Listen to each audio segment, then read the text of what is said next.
আসসালামু আলাইকুম। সবাই কেমন আছেন?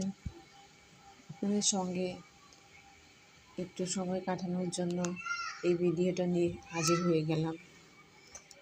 আজকে আমি বলবো না যে এই রেসিপিটার নাম কি। আশা করি যারা এটার লাভার আছেন তারা নিশ্চয়ই বুঝে গিয়েছেন। তবে আমি দেখানোর চেষ্টা করছি, এই যে দেখেন উপকরণগুলো। ও হ্যাঁ, ভালো কথা, এটা কিন্তু কুমড়ো গাছের পাতা, চাল কুমড়ো গাছের পাতা। এটা দিয়ে এই যে দেখেন, প্রথমে আমি এটার মধ্যে রসুন, পেঁয়াজ ও কাঁচামরিচ কুচি গরম তেলে গরম করে নিয়েছি। তারপর হলুদ, মরিচ, স্বাদ মতো লবণ অ্যাড করেছি। এটা একেবারে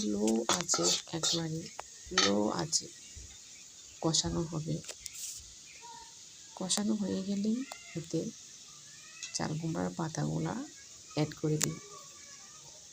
একদম লো আছে কেন বলতেছি, যেন ভাজিটা করার পর রঙটা একেবারে চাল কুমড়োর পাতার রঙটা একেবারে ন্যাচারাল সবুজ থাকে। তাই লো আঁচে করতে হবে। খেয়াল রাখতে হবে যেন পেঁয়াজ রসুন কুচিগুলো পুড়ে না যায়। দেখেন হয়ে গেল আমার ভাজি।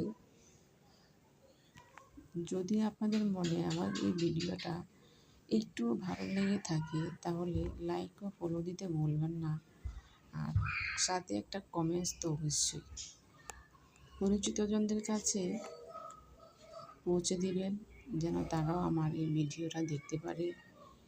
ভালো লাগলে ফলো দিতে ভুলবেন না।